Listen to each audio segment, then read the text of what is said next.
નમસ્કાર મિત્રો, હું Anand Patel YouTube channel knowledge એકેડેમીમાં આપ સૌનું સ્વાગત કરું છું. તો મિત્રો, આજે આપણે શીખીશું આઈટીઆઈ NSQF લેવલ 5 અભ્યાસક્રમ મુજબ વર્કશોપ કેલ્ક્યુલેશન સાયન્સ એનું એક પ્રકરણ ક્ષેત્રમિતિ. એક ક્ષેત્રમિતિમાં આપણે વર્તુળ સંબંધિત સૂત્રો અને એને સંબંધિત સંકલ્પનાઓ શીખીશું. ઓકે, ચલો મિત્રો શરૂ કરીએ. મિત્રો, ક્ષેત્રમિતિ એટલે સાદી રીતે કહીએ તો ક્ષેત્રફળ, ઘનફળ અને પરિમિતિના જે સૂત્રો આવે છે એને સંયુક્ત રીતે કેવું હોય તો ક્ષેત્રમિતિ એવું કહેવામાં આવે છે. તો આપણે જે જોઈશું એ શાના સંદર્ભે જોઈશું? આજે વર્તુળ સંબંધ. શરૂ કરીએ. ચલો,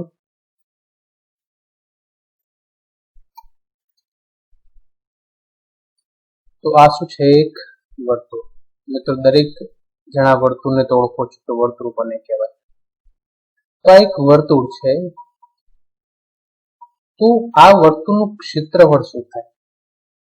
એનું સૂત્ર કયું છે? વર્તુળના ક્ષેત્રફળનું સૂત્ર છે પાઈ આર સ્ક્વેર, એટલે કે પાઈ આર નો વર્ગ. જ્યાં પાઈ નું મૂલ્ય હંમેશા કેટલું હોય છે? 22/7 કાં તો 3.14. અને આર શું છે? વર્તુળની ત્રિજ્યા. આ જે તે વર્તુળની ત્રિજ્યા, આ વર્તુળ છે એની ત્રિજ્યા. તો વર્તુળનું ક્ષેત્રફળ, તો ક્ષેત્રફળ કોને કહેવાય? તો તમને આ જે કેસરી કલર દેખાય છે, ઓરેન્જ કલર, એ જેટલો ભાગ રોકે છે ક્ષેત્રફળ, એટલે કે કોઈ પણ પદાર્થ કેટલો સપાટી પર કેટલો ભાગ રોકે છે. તો આખી આ સપાટી છે, આખી સપાટી તમને દેખાય છે, એમાં વર્તુળ આટલો ભાગ રોકે છે, તો એને કહેવાય એનું ક્ષેત્રફળ. ક્લિયર? સૂત્ર મિત્રો યાદ રાખજો, દાખલામાં જરૂર પડશે. વર્તુળના ક્ષેત્રફળનું સૂત્ર છે પાઈ આર નો વર્ગ. વર્તુળનો પરિઘ કોને કહેવાય? તો પરિઘ એટલે એની બોર્ડર. તો તમને ગ્રીન કલરની જે બોર્ડર દેખાય છે અહીંયાથી શરૂ કરીને અહીંયા સુધી તમે અંતર માપો. ધારો કે એક વીંટી છે તમારી રીતે, તો વીંટી ગોળ હશે ને, આ રીતે તમે એને એક જગ્યાથી કાપી નાખો તો હવે સુધી જશે, એક સીધી થઈ જશે. કાપ્યા પછી એને સીધી કરી નાખો તો એક સળિયા જેવું બની જશે ને. તો સળિયાની જે લંબાઈ થશે એને શું કહેવાય? એનું પરિઘ. એટલે કે વર્તુળની જે લંબાઈ આવે આ રીતે ગોળાકાર આજુબાજુ, આ દેખાય છે ને ગ્રીન કલર તમને, તો શું કહેવાય? એનો પરિઘ. તો એનું સૂત્ર કયું છે? 2 પાઈ આર. 2 પાઈ. આના ખાલી 2 આગળ મૂકી દેવાનું, યાદ રાખવાનું, યાદ રાખવા માટે. આમાં પાઈ આર નો વર્ગ છે, આમાં 2 લખી દેવાના આગળ. ઓકે, ચલો આગળ જોઈએ. હવે આ જે સમગ્ર વર્તુળ છે એનો કોઈ એક નાનો ભાગ છે. આ બે ત્રિજ્યા જે છે, ધારો કે આ ત્રિજ્યા, આ બે શું કહેવાય? એની ત્રિજ્યા. કેન્દ્ર, આ કેન્દ્ર છે એનું, અને આ વર્તુળના પરિઘ પરનો કોઈ બિંદુ. તો બંનેને જોડતી જે રેખા એને કહેવાય એની ત્રિજ્યા. ઓકે, તો બે રેખા અને આ જે છે ગોળાકાર એને કહેવાય ચાપ. કેટલા ખૂણાની ચાપ છે? આ થીટા. આમાં ખૂણો કેટલો છે? થીટા. ઓકે, તો હવે વર્તુળની બે ત્રિજ્યા અને આ જે ચાપ છે ત્રણે ભેગા મળીને જે વિસ્તાર આંતરે છે, આ દેખાય છે ગ્રીન કલરનો તમને આખો વિસ્તાર, તો એ જે છે એને કહેવામાં આવે છે એનું વૃત્તાંશ. શું કહેવામાં આવે છે? એનું વૃત્તાંશ. પરંતુ આપણે અહીંયા બે વૃત્તાંશ મળે છે, એ જો આ બે ત્રિજ્યા અને આ એક પણ ચાપ છે, આ મોટી ચાપ છે. તો એક આ વૃત્તાંશ અને બીજું આ વૃત્તાંશ. તો આ વૃત્તાંશ નાનું છે એટલે કહેવાય લઘુ વૃત્તાંશ, અને આ વૃત્તાંશ કેવું થશે? મોટું. વર્તુળ સમગ્ર હોય તો એક જ હોય, પરંતુ કોઈ ખૂણો થીટા લો તમે, તેને બે ભાગ થઈ જશે.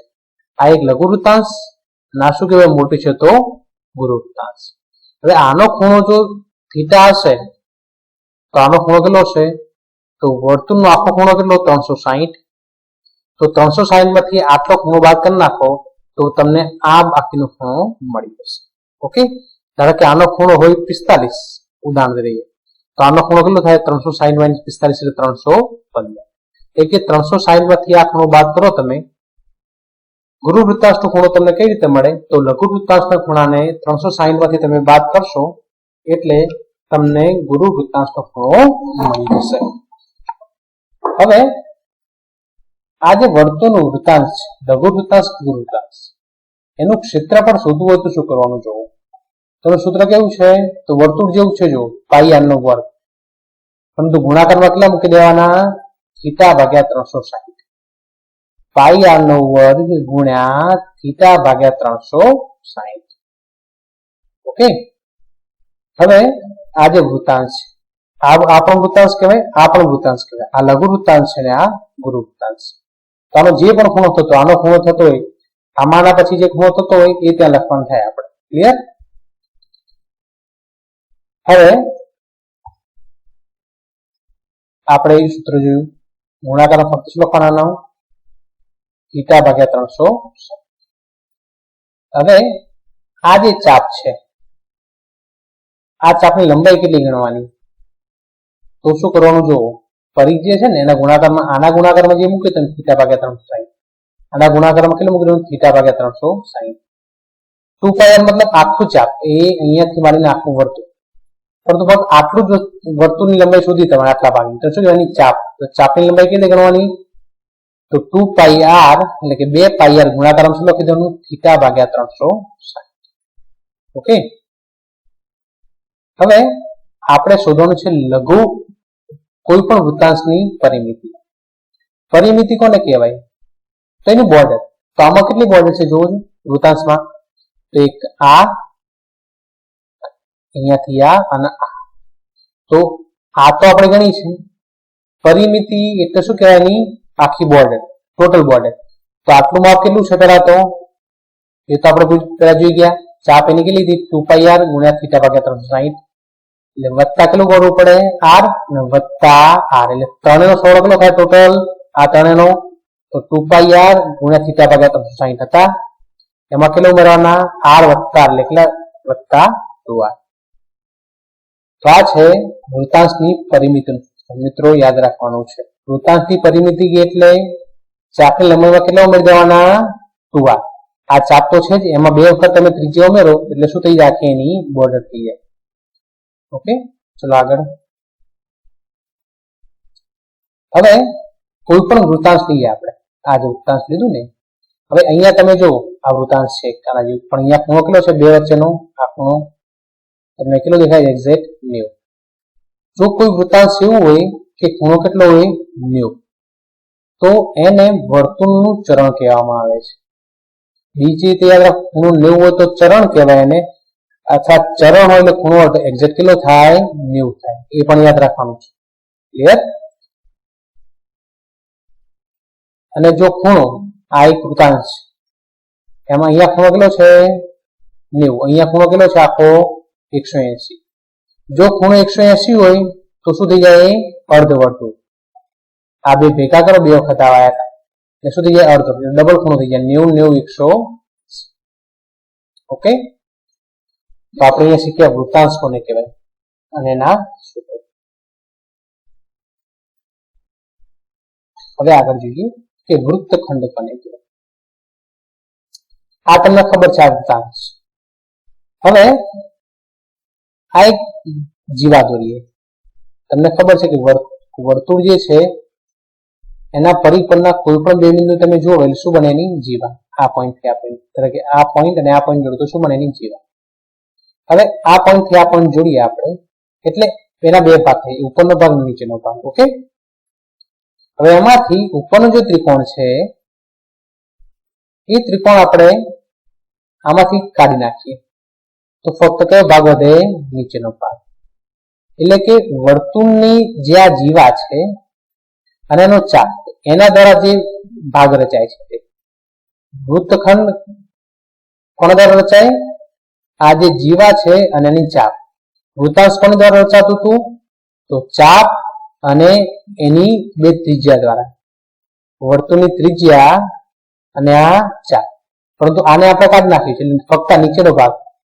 તો વર્તુળની જીવા અને ચાપ વડે રચાતો જે ભાગ છે એને કહેવાય વૃત્તખંડ. પણ આ ભાગ નાનો છે, એને આપણે કહીશું લઘુ વૃત્તખંડ. ઓકે,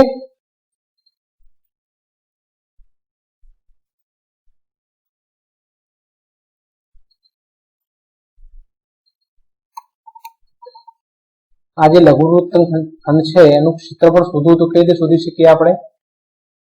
તો આ જે વૃત્તાંશ હતું, આખું વૃત્તાંશ, એમાંથી કેટલું ક્ષેત્રફળ બાદ કરવાનું? તો લઘુ વૃત્તખંડનું ક્ષેત્રફળ કેટલું થાય? તો લઘુ વૃત્તાંશનું જે ક્ષેત્રફળ હતું આટલું, એમાંથી આ જે ત્રિકોણ છે એનું ક્ષેત્રફળ શું કરવાનું? બાદ કરવાનું. એટલે એટલું યાદ રાખો મિત્રો કે વૃત્તાંશમાંથી વૃત્તખંડનું ક્ષેત્રફળ શોધવું હોય તો ત્રિકોણનું ક્ષેત્રફળ બાદ કરવું પડે. જેટલો પણ ત્રિકોણ રચાતો હોય એનું ક્ષેત્રફળ શું કરવું પડે? બાદ કરવું પડે. આ જે ત્રિકોણ રચાય છે, ઓકે, એનું ક્ષેત્રફળ બાદ કરવું પડે. લઘુ વૃત્તાંશનું ક્ષેત્રફળ એટલે કે કોઈ પણ વૃત્તાંશનું ક્ષેત્રફળ કયું છે જોઈ ગયા આપણે, પાઈ આર નો વર્ગ ગુણ્યા થીટા ભાગ્યા 360 ઓછા ત્રિકોણનું ક્ષેત્રફળ. હવે લઘુ વૃત્તખંડની પરિમિતિ શોધવી હોય તો વૃત્તખંડની બોર્ડર કેટલી છે? તો સૌથી પહેલા તો ચાપ. તો પેલા ચાપની લંબાઈનું સૂત્ર 2 પાઈ આર ગુણ્યા થીટા ભાગ્યા 360 અને વત્તા આ જે બોર્ડર છે, વૃત્તખંડની બોર્ડર કઈ છે? તો આ જે છે અહીંયાથી આ અને ઉપરની જે છે. તો આ તો શું છે? ઉપરના ત્રિકોણનો પાયો છે ને. તો વચ્ચે શું લખી દેવાનું? વૃત્તાંશમાં શું આવતું યાદ હોય તો તમને વત્તા 2r આવતું અહીંયા પરિમિતિ. અહીંયા 2r ના આવે. વૃત્તખંડ ત્રિજ્યાથી નહીં ઘેરાય. વૃત્તખંડ એ વર્તુળની જીવાથી ઘેરાશે અને એ જીવા ત્રિકોણનો પાયો બનશે હંમેશા. આ જે ત્રિકોણ છે એનો, તો ત્રિકોણના પાયાનું માપ આ જે છે તે. ક્લિયર? તો એની પરિમિતિ મળી ગઈ તમને. હવે આ જો લઘુ વૃત્તખંડ હોય આટલો ભાગ, તો એના સિવાયનો જે ભાગ વર્તુળનો વધે છે, તો આ આપણો આખો જે ભાગ વધ્યો આ લઘુ વૃત્તખંડ, તો આ ઉપરનો આખા ભાગને શું કહેવાય? ગુરુ વૃત્તખંડ. ઓકે, તો ગુરુ વૃત્તખંડનું ક્ષેત્રફળ શોધવું તો આપણે કઈ રીતે શોધી શકીએ? તો આખા વર્તુળનું જે ક્ષેત્રફળ હતું એમાંથી આટલું ખાલી બાદ કરી દઈએ. આ જે આખું વર્તુળ છે ને એના ક્ષેત્રફળમાંથી ફક્ત લઘુ વૃત્તખંડનું ક્ષેત્રફળ તમે બાદ કરી નાખો, આ જે છે તે તમને શું મળી જાય? ગુરુ વૃત્તખંડનું ક્ષેત્રફળ. વર્તુળના ક્ષેત્રફળનું સૂત્ર પાઈ આર નો વર્ગ માઇનસ લઘુ વૃત્તખંડનું ક્ષેત્રફળ. તો તમે આ રીતે ગુરુ વૃત્તખંડનું ક્ષેત્રફળ શોધી શકો છો. ક્લિયર? ચલો આગળ વધીએ. હવે આપણે જે સૂત્ર શીખ્યા એના આધારે આપણે દાખલા ગણીશું. વર્તુળના વૃત્તાંશના ચાપની લંબાઈ 28 સેન્ટીમીટર અને વર્તુળની ત્રિજ્યા 14 સેન્ટીમીટર હોય તેવા વૃત્તાંશનું ક્ષેત્રફળ શોધો. ઓકે, જોઈએ અહીંયા. તો સૌથી પહેલા તમારે શોધવાનું છે વૃત્તાંશનું ક્ષેત્રફળ. તો વૃત્તાંશનું ક્ષેત્રફળ સૂત્ર કયું છે? પાઈ આર નો વર્ગ ગુણ્યા થીટા ભાગ્યા 360. હવે મિત્રો અહીંયા પાઈ નું મૂલ્ય 3.14, આર એટલે કે ત્રિજ્યા આપણને આપેલી છે 14 સેન્ટીમીટર, પણ આપણને થીટા આપેલો નથી. તો આપણે પહેલા થીટા શોધવો પડશે. કઈ રીતે? તો આપણને જે ચાપની લંબાઈ આપેલી છે 28 સેન્ટીમીટર, એમાંથી આપણે થીટા મળશે. તો ચાપની લંબાઈનું સૂત્ર કયું હતું? 2 પાઈ આર એટલે કે 2 પાઈ આર ગુણ્યા થીટા ભાગ્યા 360. ચાપની લંબાઈ કેટલી હતી અહીંયા? 28 સેન્ટીમીટર આપણને આપેલી છે, બરાબર 2, પાઈ નું મૂલ્ય 3.14, ત્રિજ્યા વર્તુળની કેટલી છે? આર એટલે કે વર્તુળની ત્રિજ્યા કેટલી છે? 14 ગુણ્યા થીટા ભાગ્યા 360. તમે થીટા સિવાયના દરેક મૂલ્યો સામે લઈ જાઓ. આ 360 એ 28 ના ગુણાકારમાં જશે. આ બધા જ મૂલ્યના ક્યાં જશે? ભાગાકારમાં. અને એની ગણતરી કરીએ તો થીટાનો એટલે ખૂણાનો જવાબ આપણને કેટલો મળશે?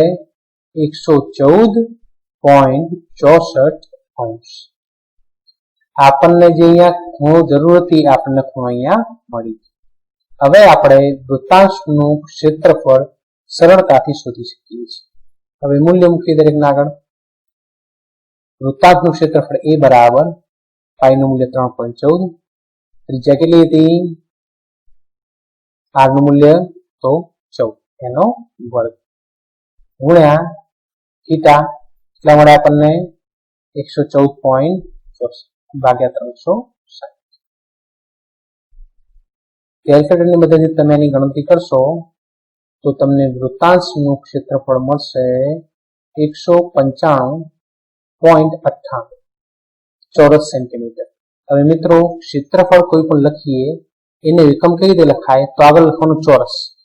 અહીંયા માપ સેન્ટીમીટર માં લખવાનું, અહીંયા સેન્ટીમીટર, મિલીમીટર માં લખાય ચોરસ મિલીમીટર, મીટર માં લખાય ચોરસ મીટર. ઓકે, તો આ છે ક્ષેત્રફળનો એકમ. અને ચોરસ આગળ ના લખવું તો શું લખવું પડે? સેન્ટીમીટર ના ઉપર અહીંયા વર્ગ લખવો પડે. શું લખવું પડે? સેન્ટીમીટર નો વર્ગ અથવા ચોરસ સેન્ટીમીટર. ઓકે, તો આપણે જોયું વૃત્તાંતનું ક્ષેત્ર. બીજો દાખલો જોઈએ. ઉદાહરણ 2. વર્તુળનો પરિઘ 44 સેન્ટીમીટર હોય તો તેનું ક્ષેત્રફળ શોધો. ચલો મિત્રો જોઈએ. તો આપણે શોધવાનું છે વર્તુળનું ક્ષેત્રફળ. તો મિત્રો પ્રશ્ન અહીંયા એ છે કે ડાયરેક્ટ તમે સૂત્ર મૂકશો તો ક્ષેત્રફળના સૂત્રમાં પાઈનું મૂલ્ય 3.14, પરંતુ ત્રિજ્યા આપણને આપેલી નથી. તો આપણે પહેલા ત્રિજ્યા શોધવી પડશે. તો આપણને આપી છે શું અહીંયા? તો પરિઘ. તો વર્તુળના પરિઘનું સૂત્ર કયું છે? 2π છે. તો આપણે વર્તુળનું પરિઘ બરાબર લખીએ 2πr. પરિઘ કેટલો છે? અહીંયા મૂલ્ય છે 44 બરાબર 2 પાઈનું મૂલ્ય 3.14 અને ગુણ્યા. તમે આની ગણતરી કરો. 44 2 અને 3.14 બંને 44 ના ભાગાકારમાં લઈ જાઓ. એની ગણતરી કરશો તો r નું મૂલ્ય મળશે તમને 7 સેન્ટીમીટર. ઓકે, હવે આપણને જે આ ત્રિજ્યા મળી ગઈ એની, હવે એ ત્રિજ્યાનો ઉપયોગ આપણે અહીંયા વર્તુળનું ક્ષેત્રફળ શોધવામાં કરી શકીએ છીએ. તો એ બરાબર પાઈ r નો સ્ક્વેર, તો પાઈ r નો વર્ગ, એ પાઈનું મૂલ્ય 3.14, ત્રિજ્યા r કેટલો છે? 7, તો 7 નો વર્ગ. એની ગણતરી કરશો તો તમને એનું મૂલ્ય મળશે 153.86 ચોરસ સેન્ટીમીટર. આ થઈ ગયું વર્તુળનું ક્ષેત્ર. ઉદાહરણ 3. 10 સેન્ટીમીટર વ્યાસવાળા 10 સેન્ટીમીટર વ્યાસના વર્તુળમાં 5 સેન્ટીમીટર પાયો અને 10 સેન્ટીમીટર ઊંચાઈવાળા ત્રિકોણ કાપ્યા બાદ બાકી રહેલ ભાગનું ક્ષેત્રફળ શોધો. તો અહીંયા એક તમને વર્તુળ આપેલું છે. ઓકે, હવે એની અંદર તમારે એક ત્રિકોણ કાપવાનો છે અને આ ત્રિકોણ કાપ્યા બાદ વર્તુળનો આટલો ભાગ બાકી રહેશે જે તમને કેસરી કલરનો દેખાય. તો આ ખાલી કેસરી ભાગનું ક્ષેત્રફળ અહીંયા શોધવાનું છે. તો એ આપણે કઈ રીતે શોધી શકીએ? તો આપણે કરવું શું પડે? તો પહેલા આખા વર્તુળનું ક્ષેત્રફળ શોધી દઈએ અને પછી આ ત્રિકોણનું ક્ષેત્રફળ શોધી દઈએ અને આખા વર્તુળના ક્ષેત્રફળમાંથી આટલો ત્રિકોણ બાદ કરી નાખીએ એટલે જે ભાગ બાકી રહે છે એનું ક્ષેત્રફળ આપણને મળી જશે. અહીંયા વર્તુળનો વ્યાસ કેટલો છે? 10 સેન્ટીમીટર.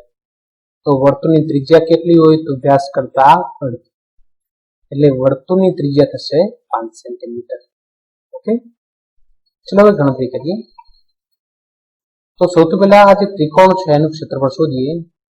તો ત્રિકોણના ક્ષેત્રફળનું સૂત્ર છે 1/2 પાયો ગુણ્યા 2.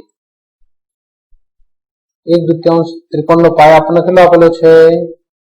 5 સેન્ટીમીટર. અને એનો વેધ એટલે કે એની ઊંચાઈ શું કહેવાય? એનો વેધ કેટલી છે? 10 સેન્ટીમીટર. એટલે 10 × 50 ભાગ્યા 2 એટલે કેટલું થાય? 25 ચોરસ સેન્ટીમીટર. તો આ જે ત્રિકોણનું ક્ષેત્રફળ આપણને મળી ગયું. હવે વર્તુળનું ક્ષેત્રફળ શોધીએ. વર્તુળના ક્ષેત્રફળનું સૂત્ર છે પાઈ r નો વર્ગ. પાઈનું મૂલ્ય 3.14 ત્રિજ્યા આપણે શોધી વ્યાસમાં કેટલી છે 5. 5 નો શું છે અહીંયા વર્ગ. તમે ગણતરી કરશો એની 3.14 ગુણ્યા 5 એટલે 25, તો જવાબ આવશે 78.5 ચોરસ સેન્ટીમીટર. હવે આપણે ત્રિકોણ કાપ્યા બાદ જે ભાગ રહે છે આટલો જે તમને કેસરી કલરનો દેખાય એનું શોધવું છે ક્ષેત્રફળ. તો શું કરીએ, તો વર્તુળમાંથી ત્રિકોણ કાપ્યા બાદ બાકી રહેલ ભાગનું ક્ષેત્રફળ તો કેટલું થાય, તો આખા વર્તુળનું ક્ષેત્રફળ માઇનસ ત્રિકોણનું ક્ષેત્રફળ. એટલે વર્તુળનું ક્ષેત્રફળ 78.5 માઇનસ ત્રિકોણનું 25, એટલે બાકી રહેલા ભાગનું ક્ષેત્રફળ થશે 53.5 ચોરસ સેન્ટીમીટર.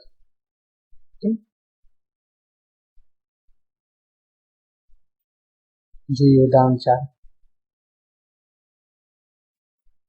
8x6 સેન્ટીમીટરની લંબચોરસ શીટમાંથી 2 સેન્ટીમીટર ત્રિજ્યાના 4 ચરણ કાપ્યા બાદ બાકી રહેલ ભાગનું ક્ષેત્રફળ શોધો. તો તમને એક લંબચોરસ શીટ આપેલી છે અને એ શીટના ચારે બાજુ આ રીતે વર્તુળના ચરણ કાપેલા, મતલબ ચોથા ભાગનું વર્તુળ. વર્તુળનું ચરણ મતલબ ચોથા ભાગના વર્તુળ અહીંયા ચારે બાજુથી કાપ્યા છે. તો આ કાપ્યા બાદ જે કેસરી કલરનો ભાગ વધે છે એનું ક્ષેત્રફળ આપણે શોધવાનું. આપણે કરવું શું પડે અહીંયા, તો સૌથી પહેલા આ જે લંબચોરસ છે એનું ક્ષેત્રફળ શોધો, પછી આ ચરણનું શોધો અને એના 4 ગણા થાય એટલે 4 નું કુલ ક્ષેત્રફળ મળી જાય. તો લંબચોરસમાંથી આટલું ક્ષેત્રફળ બાદ કરવાનું ગ્રીન કલરનું, એટલે બાકી રહેલા ભાગનું ક્ષેત્રફળ આપણને. તો ચલો શરૂઆત કરીએ. તો 8x6 ની ચોરસ શીટ છે, મતલબ લંબાઈ 8 સેન્ટીમીટર અને પહોળાઈ 6 સેન્ટીમીટર. ઓકે, તો સૌથી પ્રથમ લંબચોરસ શીટનું ક્ષેત્રફળ બરાબર લંબાઈ ગુણ્યા પહોળાઈ.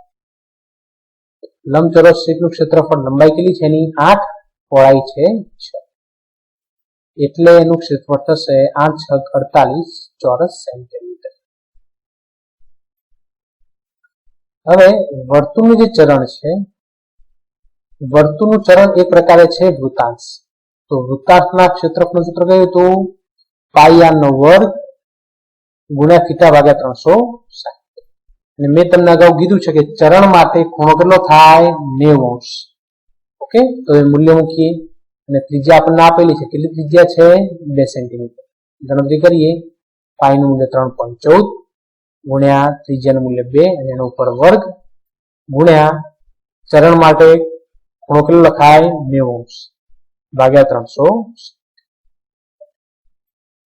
એની ગણતરી કરશો એટલે જવાબ મળશે 3.14 ચોરસ સેન્ટીમીટર. ઉપરની ગણતરી કરો એટલે. ઓકે, હવે આપણે બાકી રહેલા ભાગનું ક્ષેત્રફળ શોધવું છે. લંબચોરસ શીટમાંથી 4 વર્તુળના ચરણ, આ જે 4 ચરણ છે એ કાપ્યા બાદ બાકી રહેલા ભાગનું ક્ષેત્રફળ અર્થ થશે. તો લંબચોરસ શીટનું જે ક્ષેત્રફળ હતું એમાંથી 4 વર્તુળના ચરણનું ક્ષેત્રફળ બાદ કરવું પડે. તો શીટનું ક્ષેત્રફળ 48 - 4, એકનું કેટલું 3.14 એટલે ગુણ્યા 4 કરે ને એટલે 4 નું થઈ ગયું અહીંયા. એટલે એનો જવાબ થશે 35.44 ચોરસ સેન્ટીમીટર. આ જે ભાગ વધ્યો એનું ક્ષેત્રફળ એટલું.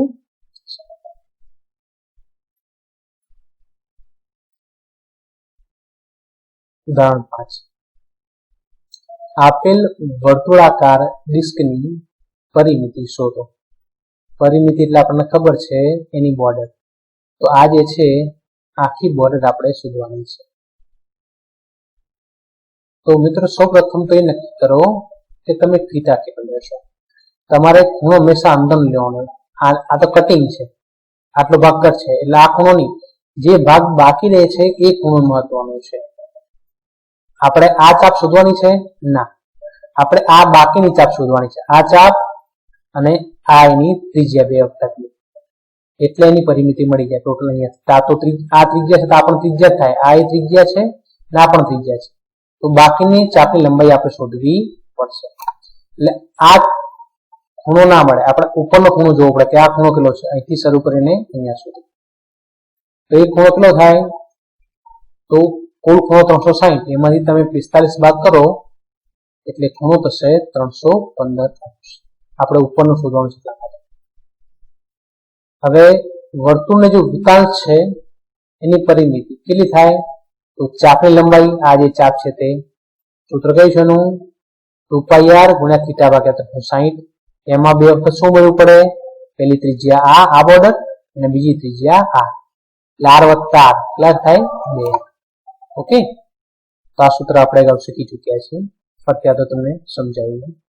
હવે દરેકના મૂલ્ય મૂકી દઈએ. અહીંયા 2 પાઈ નું મૂલ્ય 3.14, ત્રિજ્યા આપણને આપેલી છે આકૃતિમાં 100 mm, ગુણ્યા થીટા તો 315 મળે આપણને, ભાગ્યા 360 વત્તા 2 ત્રિજ્યા 100. ગણતરી કરીએ તો આગળના ભાગની તમે ગણતરી કરો તો મળશે 549.5 અને 2 ગુણ્યા 100 એટલે 200. બંનેનો ટોટલ કરો એટલે તમને વર્તુળના વૃત્તાંશની પરિમિતિ મળશે 749.5 ચોરસ. મિત્રો અહીંયા ચોરસ નહીં લખાય, ખાલી mm લખાશે. ચોરસ ક્યારે લખાય? આગળ ક્ષેત્રફળ હોય તો ખાલી તમારે શું લખવાનું? અહીંયા મિલીમીટર. ઓકે, એટલે ધ્યાન રાખજો ખાસ. અહીંયા હું સુધારી દઉં છું, ચોરસ મિલીમીટર ની જગ્યાએ ફક્ત મિલીમીટર. મિલીમીટર કેમ લખ્યું? કારણ કે આ મિલીમીટરમાં છે એટલા માટે. ઓકે, તો આપણે આ વર્તુળાકાર ડિસ્ક જે હતી એનો વૃત્તાંશ થતો હતો એની પરિમિતિ શોધી.